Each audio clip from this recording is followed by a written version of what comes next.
नमस्ते। आज बात करते हैं भारत के फाइनेंशियल वर्ल्ड में हुए एक बहुत बड़े बदलाव की। एक ऐसा बदलाव जिसका असर कहीं ना कहीं हम सब पर पड़ता है। तो सवाल ये उठता है कि क्या हमारे फाइनेंशियल वॉचडॉग्स सही जगह नजर रख रहे हैं। चलिए इसी सवाल का जवाब ढूंढते हैं और समझते हैं भारत के फाइनेंशियल लैंडस्केप में हुए एक बहुत ही जरूरी बदलाव को। तो सबसे पहला सवाल, आखिर आरबीआई को इतना बड़ा बदलाव करने की जरूरत पड़ी ही क्यों? इसे समझने के लिए पहले उस प्रॉब्लम को समझना होगा जिसे वो सॉल्व करने की कोशिश कर रहे थे।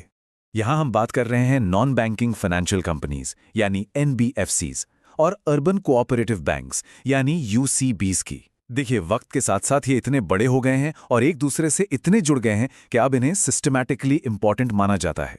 मतलब अगर इनमें से किसी एक को भी कुछ होता है तो इसका असर पूरे फाइनेंशियल सिस्टम पर पड़ सकता है। अब जरा सोचिए, एक ही मरीज है और कई डॉक्टर उसे अपने अपने तरीके से जांच रहे हैं। कोई कुछ देख रहा है, कोई कुछ। आरबीआई ने भी कुछ ऐसा ही देखा। ऑडिट करने के तरीके इतने अलग अलग और पुराने हो चुके थे कि यह खतरा बन गया था कि कहीं कोई बड़ी बीमारी नजर से चूक न जाए, और इससे पूरा का पूरा सिस्टम ही रिस्क पर था।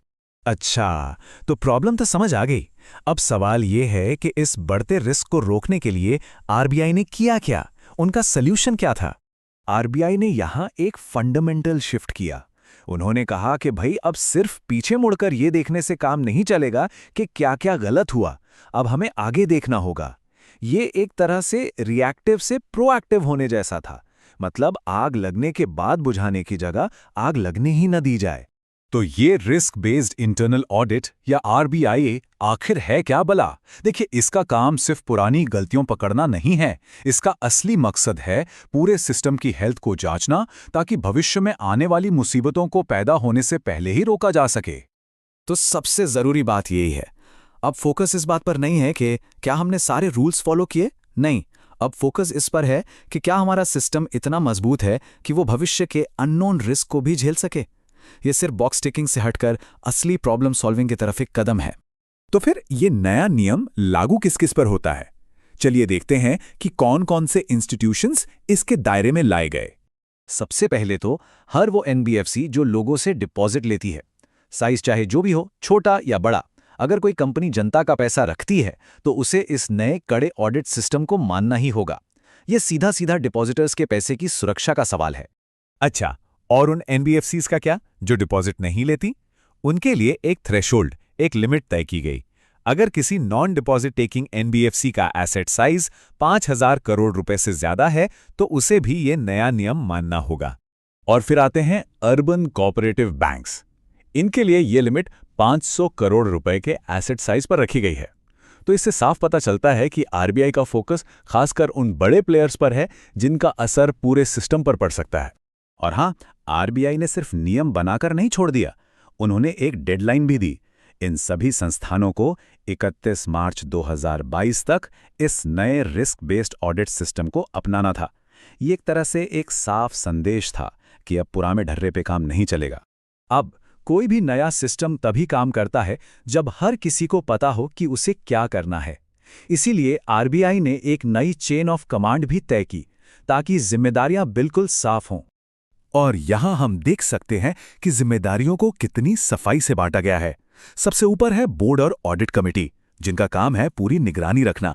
फिर आता है सीनियर मैनेजमेंट, जिसकी जिम्मेदारी है इसे जमीन पर लागू करना। और आखिर में है इंटरनल ऑडिट फंक्शन, जो एक आजाद नजरिए से सब कुछ जांचता है। मतलब हर किसी की भूमिका तय है। लेकिन एक असरदार ऑडिट टीम बनाने के लिए आरबीआई ने कहा कि 4 बातें बहुत जरूरी हैं। ये 4 पिलर्स हैं जिनके बिना ये पूरा ढांचा खड़ा ही नहीं हो सकता। स्वतंत्रता, सक्षमता, पर्याप्त अधिकार और साफ सुथरी रिपोर्टिंग लाइंस, ये नॉन नेगोशिएबल हैं। इसका मतलब क्या हुआ? इसका मतलब ये कि जो इंटरनल ऑडिट का हेड होगा वो कोई जूनियर नहीं बल्कि एक सीनियर एग्जीक्यूटिव होना चाहिए। उसकी नियुक्ति कम से कम 3 साल के लिए होनी चाहिए और वो सीधे टॉप मैनेजमेंट यानी बोर्ड या ऑडिट कमिटी को रिपोर्ट करेगा। ऐसा इसलिए ताकि वो बिना किसी के दबाव में आए अपना काम ईमानदारी से कर सके।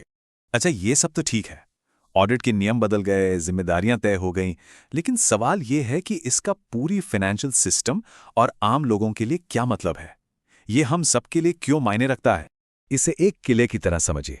एक किले की सुरक्षा के लिए कई परतें होती हैं।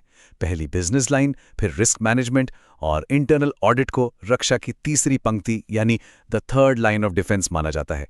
ये आखिरी और सबसे मजबूत सुरक्षा घेरा है। ये सिर्फ कुछ नियम कानून नहीं है, ये असल में पूरे फाइनेंशियल सिस्टम को बचाने के लिए बनाई गई एक मजबूत दीवार है। और आखिर में आरबीआई के सर्कुलर की ये लाइन सब कुछ कह देती है। इसका मकसद है भरोसा देना। इस बात का भरोसा कि जिन बड़े फाइनेंशियल इंस्टीट्यूशंस पर हम सब निर्भर हैं, उनके अंदर सब कुछ ठीक चल रहा है, उनका रिस्क मैनेजमेंट मजबूत है और वे आने वाले खतरों के लिए तैयार हैं। ये सब कुछ भरोसे के बारे में है।